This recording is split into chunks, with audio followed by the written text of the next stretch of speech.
नमस्कार साथियों, मुख्यमंत्री लाडली बहना योजना 2023 के अंतर्गत 25 मार्च से फॉर्म ऑनलाइन करने का कार्य ग्राम पंचायत कार्यालय व वार्ड कार्यालय में हो रहा है। लाडली बहनाएं अधिक से अधिक संख्या में ग्राम पंचायत कार्यालय व वार्ड कार्यालय में जाकर अपना फॉर्म जमा भी कर रही हैं, साथ ही ऑनलाइन भी करवा रही हैं। जब लाडली बहना फॉर्म ऑनलाइन कराने के लिए ग्राम पंचायत कार्यालय या वार्ड कार्यालय में जाती हैं तो कभी कभी पोर्टल पर जब उनकी समग्र आईडी दर्ज की जाती है और आगे बढ़े पर क्लिक किया जाता है तो पता चलता है कि उनकी समग्र आईडी में किसी दूसरे की फोटो आ रही है। ये एक समस्या है। फिर दूसरी समस्या है कि मेरे पति की समग्र आईडी में मेरी फोटो और नाम आ रहे हैं। तीसरी समस्या है कि मेरा आधार कार्ड किसी और की समग्र आईडी में जुड़ गया है। चौथी समस्या है कि मेरी दूसरे की समग्र आईडी में ई-केवाईसी हो गई है। और पांचवा है कि इस समस्या का निराकरण क्या है, मेरा फॉर्म कैसे भरा जाएगा। चलिए आज की इस वीडियो में मैं बताता हूं। वीडियो प्रारंभ करने से पहले मेरा आप सभी से निवेदन है कि मेरी चैनल का नाम पंचायत ज्ञान है। आप अधिक से अधिक चैनल को सब्सक्राइब कीजिए, वीडियो को लाइक व शेयर कीजिए, साथ ही बेल आइकन को जरूर दबाएं ताकि आपको मेरे नए प्रत्येक वीडियो की जानकारी यूं ही मिलती रहे। धन्यवाद। तो जैसा कि आप देख रहे हैं कि मुख्यमंत्री लाडली बहना योजना 2023 के तहत जब आप पोर्टल पर अपना फॉर्म ऑनलाइन करवाने के लिए ग्राम पंचायत कार्यालय या वार्ड कार्यालय जाते हैं तो कुछ समस्याएं दिखती है, जिसमें से अभी सबसे बड़ी समस्या आ रही है कि जैसे ही आपकी समग्र सदस्य आईडी दर्ज की जाती है लाडली बहना की और आगे कैप्चा कोड दर्ज कर बढ़ा जाता है तो दिखता है कि पोर्टल पर मेरी समग्र आईडी में किसी दूसरे की फोटो आ जाती है। मतलब है तो समग्र आईडी लाडली बहना की, लेकिन फोटो किसी और की आ रही है। मेरे पति की समग्र आईडी में मेरी फोटो और नाम आ रहे हैं। मेरा आधार कार्ड किसी और की समग्र आईडी में जुड़ गया है। मेरी दूसरे की समग्र आईडी में ई-केवाईसी हो गई है। इन सभी समस्याओं का निराकरण क्या है, मैं अपनी चैनल के माध्यम से आज आपको बताने जा रहा हूं।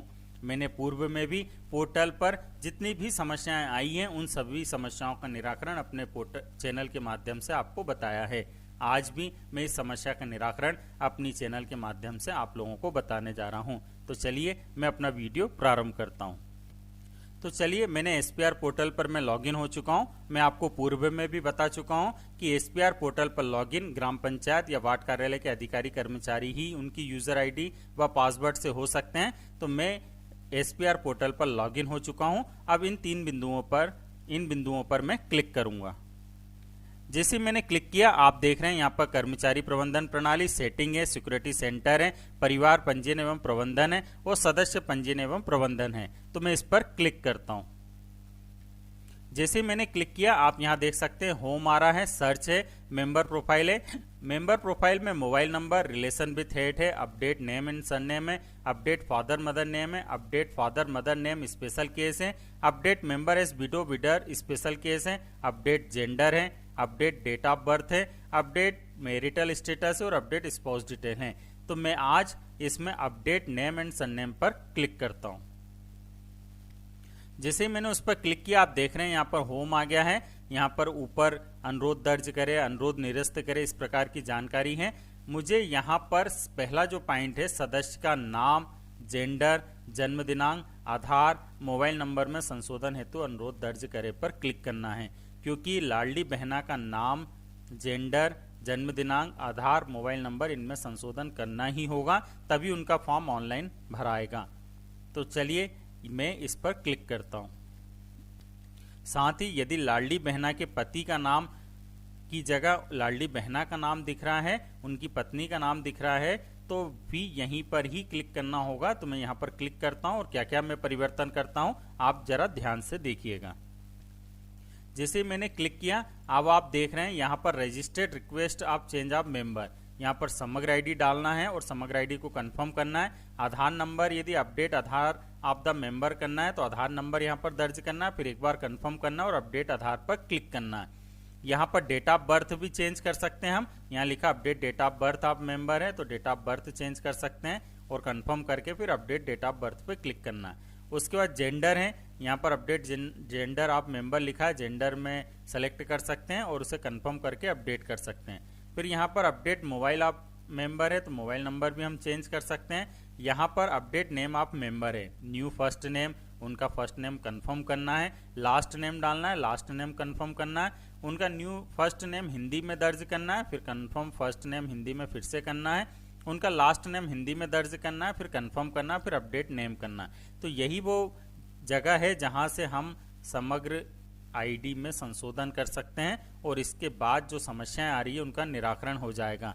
तो मैं आज आपको एक बताना चाहूँगा कि एक इसी प्रकार की समस्या मुझे भी मिली है और उस समस्या का निराकरण मैं स्टेप बाय स्टेप आपको करके बता रहा हूँ। इन सभी समस्याओं को मैं दर्ज करने के बाद, निराकरण करने के बाद इस पोर्टल पर जो भी मैं जानकारी दर्ज करूंगा, फिर ये अपडेट होने के लिए स्थानीय निकाय जनपद पंचायत जाएगी, वहां के अधिकारी कर्मचारी की लॉगिन से ये वेरीफाई होगी, उसके बाद ये सुधार हो जाएगा। तो चलिए मैं करके देखता हूं और आपको बताता हूं। तो चलिए उससे पहले मैं आपको बताता हूं कि मुख्यमंत्री लाडली बहना योजना के अंतर्गत एक सदस्य समग्र आईडी में प्रविष्ट कर रहा हूं, कैप्चा कोड दर्ज कर जब मैं आगे बढ़ता हूं तो मुझे किस प्रकार की समस्या दिखाई देती है। तो देखिए आप यहाँ पर साफ साफ दिख रहा है कि जो समग्र अनुसार जानकारी दिख रही है, आधार से प्राप्त फोटो में यहाँ पर एक लाडली बहना की फोटो दिख रही है, नीचे फोटो नहीं है। यहाँ सदस्य समग्र आईडी उनकी दिख रही है, सदस्य का नाम दिख रहा है, लिंग महिला है दोनों, जन्म तिथि भी सेम है, आयु भी दोनों की समान है, वैवाहिक स्थिति भी समान है। ई-केवाईसी स्थिति में ऊपर वाली आईडी में समग्र ई-केवाईसी हो चुका है, नीचे नहीं है। आवेदिका का चयन करे में ऊपर का बता रहा है पात्र और नीचे अपात्र है। मैं आपको बता देना चाहता हूं कि ये जो ऊपर की समग्र आईडी है ये उक्त महिला की पति की आईडी है और उस पर संबंधित महिला का आधार चढ़ गया, उनका समग्र ई-केवाईसी हो गया है, इसलिए उनके पति की समग्र आईडी में पति के नाम की जगह लाडली बहना का नाम, उनकी पत्नी का नाम दिख रहा है, लिंग भी महिला हो गया, जन्म तिथि भी उनकी चढ़ गई है, आयु भी चढ़ गई है, वैवाहिक स्थिति भी चढ़ चुकी है और ई-केवाईसी सत्यापन की स्थिति भी हाँ है। अब यहाँ समस्या ये है कि पति की समग्र आईडी में तो हम फॉर्म नहीं भर सकते हैं, क्योंकि पति का फिर नाम कहाँ जाएगा, क्योंकि हमें रिलेशन भी बताना है, उनका भी रिलेशन होने के बाद ही फॉर्म भराता है। तो यहाँ पर महिला की जो नाम आ रहा है नीचे साइड, वहाँ पर तो कोई फोटो नहीं है, वह विवाहित है, लेकिन ई-केवाईसी नहीं हो पा रही है क्योंकि उनका जो आधार है वो ऊपर उनके पति की समग्र आईडी में जुड़ चुका है। तो चलिए मैं इसका निराकरण करता हूँ। तो चलिए, मैंने सबसे पहले एसपीआर पोर्टल पर जब मैं रिक्वेस्ट चेंज करने के लिए मैंने आपको बताया था, मैं यहाँ पर चेंज करूँगा। तो यहाँ पर जो मैंने समग्र आईडी डाली है वह लाडली बहना के पति की डाली है। जी हाँ, क्योंकि मुझे पहले पति की आईडी को सुधारना है। पति का नाम, पति की उम्र, पति की वैवाहिक स्थिति, पति का मोबाइल नंबर, पति का जेंडर, ये और पति का आधार नंबर, ये सारे मुझे चेंज करना है। उसके बाद ही जो अभी लाडली बहना की फोटो और लाडली बहना की समस्त जानकारी उनके पति की समग्र आईडी पे दिख रही है वह हटेगी और उसके बाद उनके पति की समग्र आईडी पे सारी जानकारियां दर्ज होगी। फिर नीचे जो उनकी पत्नी की समग्र सदस्य आईडी उस पर ई-केवाईसी हो सकता है। तो चलिए, मैंने यहाँ पर पति की समग्र आईडी दर्ज कर दी है। अब मैं आधार नंबर भी अपडेट करता हूँ, डेट ऑफ बर्थ भी अपडेट करूंगा, जेंडर भी अपडेट करूंगा, साथ ही नाम भी अपडेट करता हूं। तो चलिए मैं एक एक कर जानकारी फिल करता हूं और अपडेट करते जाता हूं। तो चलिए, सबसे पहले मैं अपडेट नेम ऑफ मेंबर करता हूं, क्योंकि समग्र सदस्य आईडी में उनका नाम उनकी पत्नी का आ रहा है पति के नाम की जगह। तो सबसे पहले मैं पति का नाम यहां पर दर्ज कर देता हूं। उनका नाम मैंने अंग्रेजी में फर्स्ट नेम लिख दिया, उनको कंफर्म भी कर दिया, लास्ट नेम भी दर्ज कर दिया है और उसके बाद हिंदी में भी मैंने लिख दिया। अब मैं अपडेट नेम पर क्लिक करता हूं। जैसे मैंने अपडेट पर किया, आप यहाँ देख रहे हैं पर्सनल डिटेल के तहत उनकी डेट ऑफ बर्थ वही दिख रही है जो उनकी पत्नी की है। फादर नेम यहाँ पर रिक्त है, मदर नेम भी रिक्त है, जेंडर फीमेल आ रहा है जबकि उनके पति की समग्र आईडी है। साथ ही कैटेगरी एससी में आ रहा है। फैमिली आईडी यहाँ पर दिखाई दे रही है। करेंट फर्स्ट नेम अभी यहाँ पर पत्नी का नाम दिखाई दे रहा है, लाडली बहना का नाम दिखाई दे रहा है।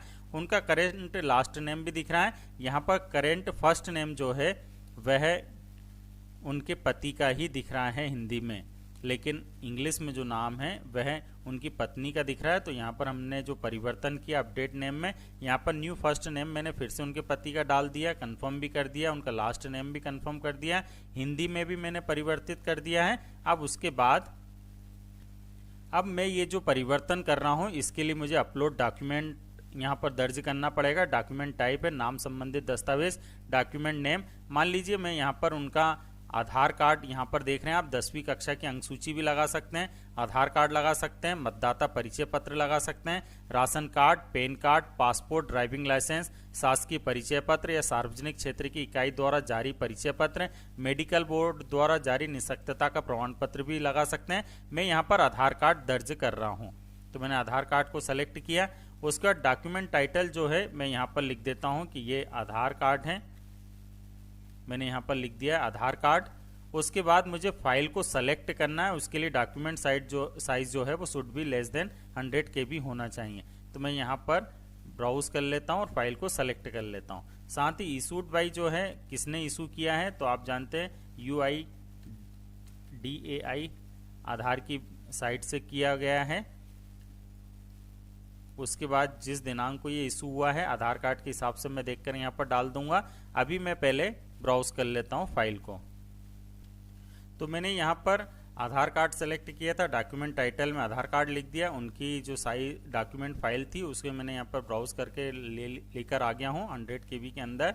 इशूड बाई है तो UIDAI की साइट ने किया है और इशू डेट जो थी वो मैंने यहाँ पर दर्ज कर दी, साथ ही कैप्चा कोड दर्ज कर दिया। अब मैं request for change of name पर क्लिक करूंगा तो ये संबंधित स्थानीय निकाय जनपद पंचायत के पास जाएगी रिक्वेस्ट के लिए, वे वहां से वेरीफाई करेंगे तो ये संबंधित सारी डिटेल जो है वह चेंज हो जाएगी। तो चलिए मैं request for change of name पर क्लिक करता हूँ। तो आप देख सकते हैं मुझे मैसेज मिल गया है कि request for change of name registered successfully हो गया है। अब मैं इसे क्लोज करता हूं और दूसरी प्रोसेस की ओर बढ़ता हूं।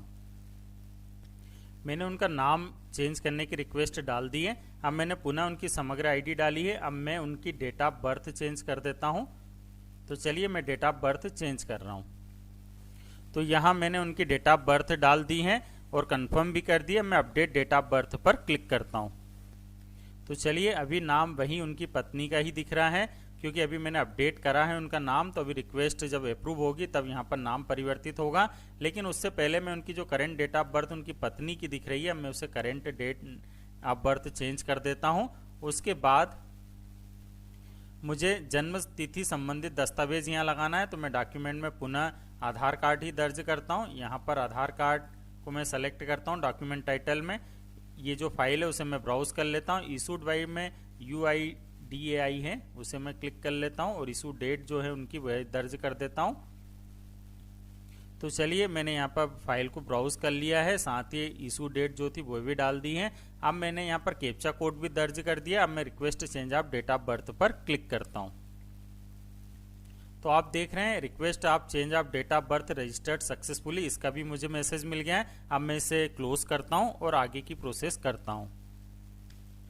तो आपने देखा अभी तक मैंने उनका अपडेट नेम ऑफ मेंबर कर दिया है, उसके बाद मैंने उनकी डेट ऑफ बर्थ चेंज कर दी है। अब मैं जेंडर भी चेंज करता हूँ। तो यहाँ पर मैं जेंडर सेलेक्ट कर लेता हूँ। यहाँ पर वह पति है इसलिए मेल है, यहाँ पर भी मैंने मेल पर क्लिक कर दिया है। अब मैं अपडेट जेंडर पर क्लिक करता हूँ।